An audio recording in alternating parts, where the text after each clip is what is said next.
Assalamualaikum warahmatullahi wabarakatuh. Good morning students. How are you all today?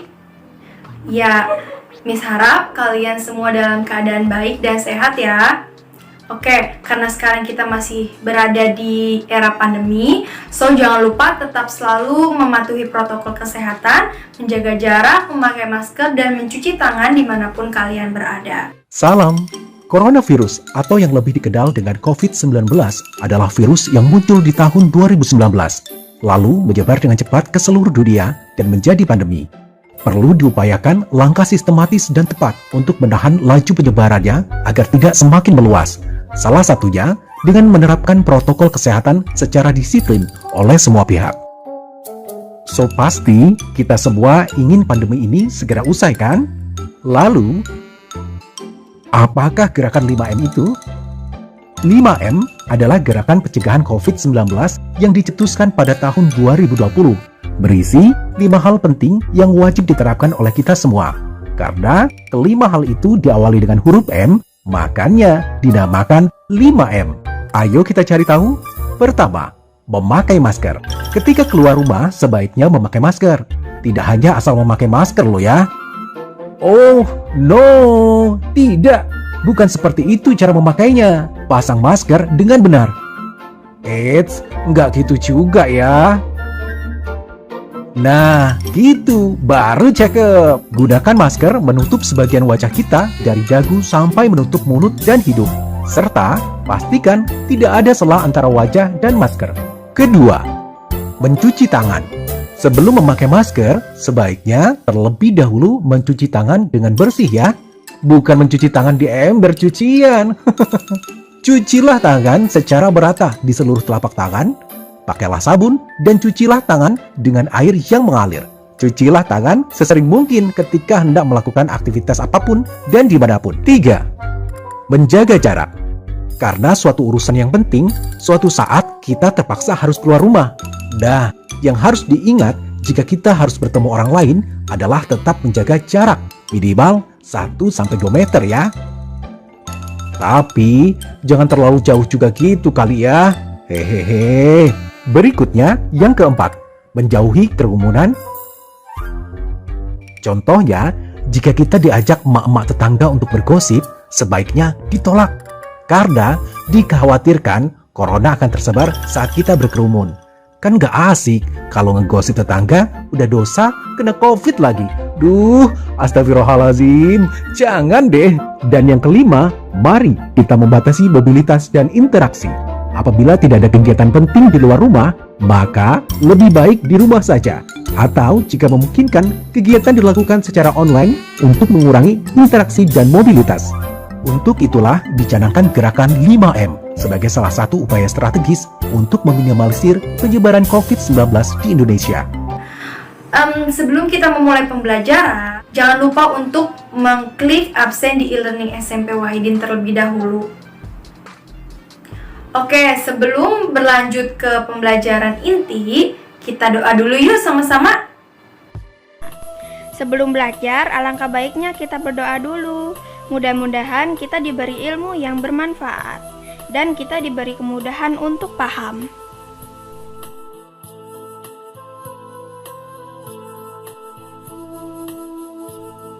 Doa sebelum belajar.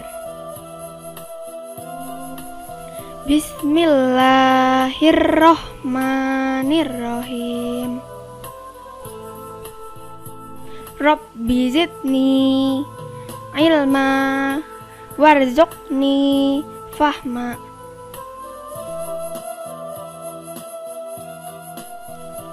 Artinya, ya Allah, tambahkanlah aku ilmu dan berilah aku rezeki akan kepahaman. Oke, cukup ya. So, did you still remember what is our subject in the last meeting? Ada yang masih ingat nggak nih kira-kira subjek minggu lalu kita itu belajar tentang apa? Ayo. Ya, subjek minggu lalu kita belajar tentang greeting card atau kartu ucapan. Kartu ucapan untuk birthday atau selamat ulang tahun. Nah, apa aja sih? Nah, Ibu mau mereview sedikit nih pelajaran kita di minggu lalu. Yuk, siapa yang masih ingat apa sih definisi dari greeting card? Ya, definisi dari greeting card adalah greeting card merupakan kartu ucapan yang mana isi dari greeting card ini berupa ada ucapan terima kasih, selamat, ungkapan-ungkapan seperti rasa simpati kita, quotes, dan lain sebagainya. So, bagaimana dengan struktur yang digunakan dalam pembuatan greeting cards? Ada yang masih ingat? Ya, struktur atau structure yang digunakan untuk membuat greeting card itu ada 3. Yang pertama itu receiver, yang kedua body atau isi, dan yang ketiga adalah sender atau pengirim. Nah, Ibu gimana Bu kalau misalnya kita membuat greeting card untuk misalnya tahun baru, apakah strukturnya sama? Ya, nanti kita akan bahas ini. Oke, untuk macam-macam dari greeting card itu sangat beragam, sangat banyak ya. Ada greeting card untuk ucapan selamat, ada greeting card untuk ucapan terima kasih, permintaan maaf, hari-hari besar seperti Hari Raya Idul Fitri, Selamat Natal ya untuk orang-orang yang merayakan Natal, Selamat Tahun Baru, dan masih banyak lagi. Dan di pertemuan lalu kita telah membahas greeting card untuk happy birthday. Nah, untuk pertemuan kali ini kita akan membahas greeting card congratulations. Nah, tujuan dari pembelajaran kita kali ini adalah students dapat mengidentifikasi fungsi sosial dari greeting card itu sendiri, dan yang kedua, students dapat membuat ucapan kartu ucapan sesuai dengan konteksnya. Yang pertama adalah congratulations atau selamat. Nah, ucapan selamat ini bisa kita berikan kepada teman, kerabat, saudara, sahabat, ataupun orang-orang yang kita sayangi ketika mereka misalnya mendapat juara, mendapat hadiah, mendapatkan sesuatu yang menyenangkan. Nah, kita bisa mengucapkan congratulations kepada mereka. Terus, Ibu bagaimana dengan strukturnya? Apakah strukturnya sama? Ya, structure untuk congratulations itu sama. Masih 3 ya. Yang pertama receiver, yang kedua body atau isi, yang keempat adalah sender atau penerima. Oke, perhatikan contoh ucapan atau greeting card untuk congratulations berikut ini. Nah, anak-anak, ini adalah salah satu ucapan congratulations dari yang diberikan oleh Sinta untuk Dedi, yang mana congratulations ini atau kartu ucapan ini berisi tentang ucapan selamat dari Sinta untuk Dedi, yang mana Dedi telah berhasil memenangkan lomba speech contest. Kita baca bareng-bareng yuk. Dear Dedi, congratulations on your success as the first prize in the speech contest. Happy to hear that. Your friend, Sinta. Congratulations card ini adalah kartu ucapan selamat dari kata congratulations. Ya, selamat.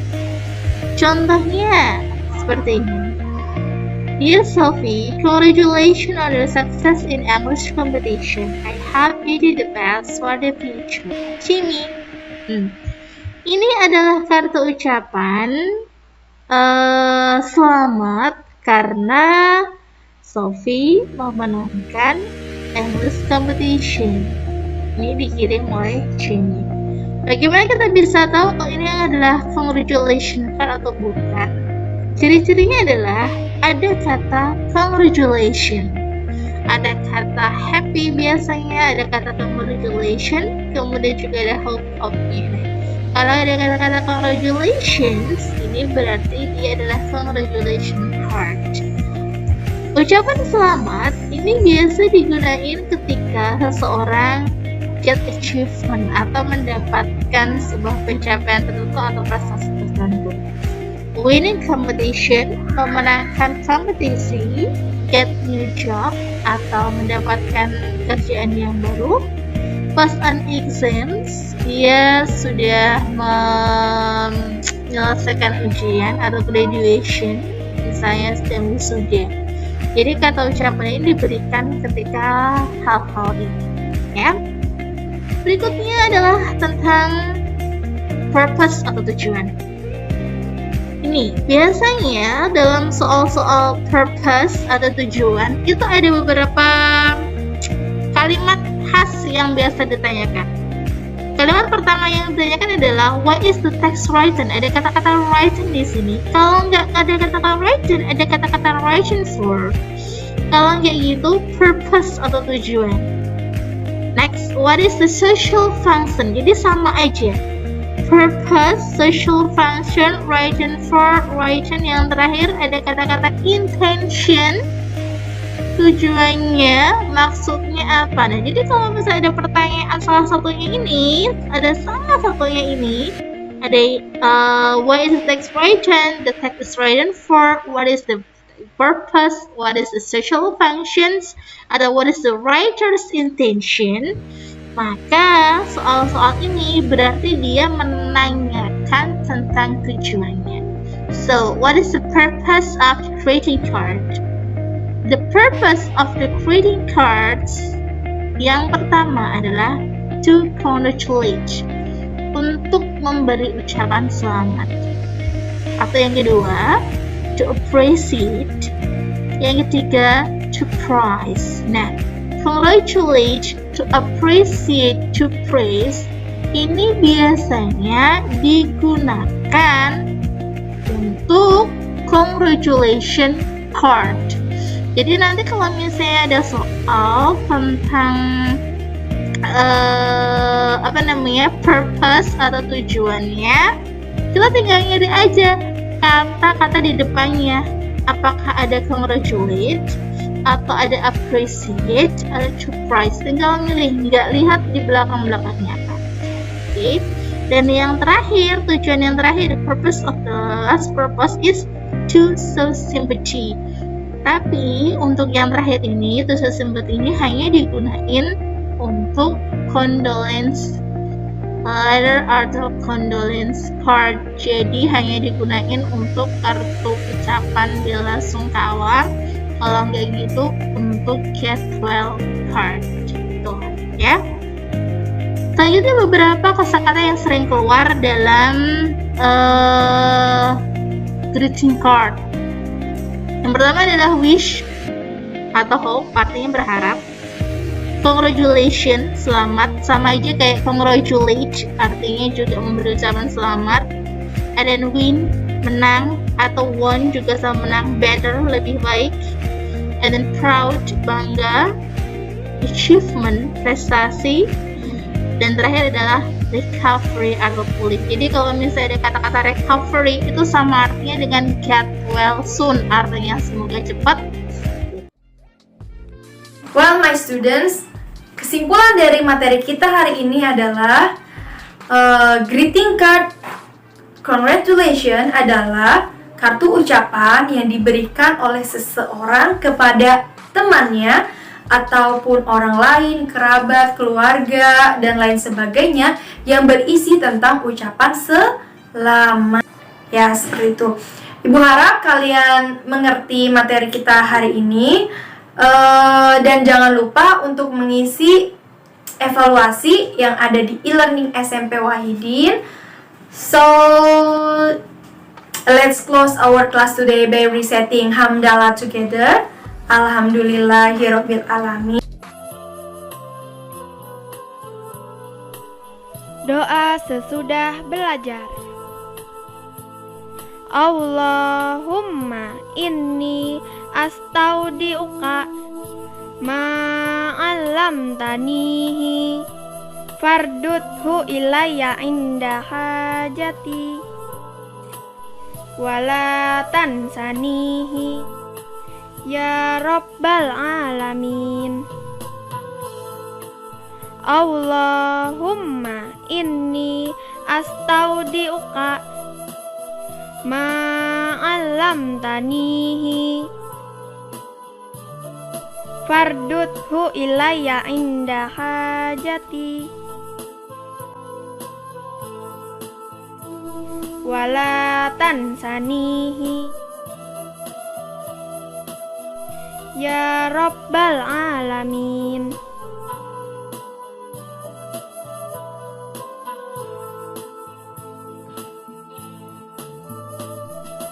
Artinya, ya Allah, sesungguhnya kutitipkan kepadamu apa yang telah Engkau ajarkan kepadaku.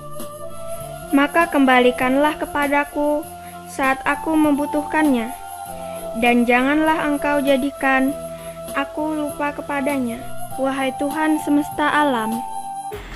Stay safe and healthy. See you next time. Wassalamualaikum warahmatullahi wabarakatuh.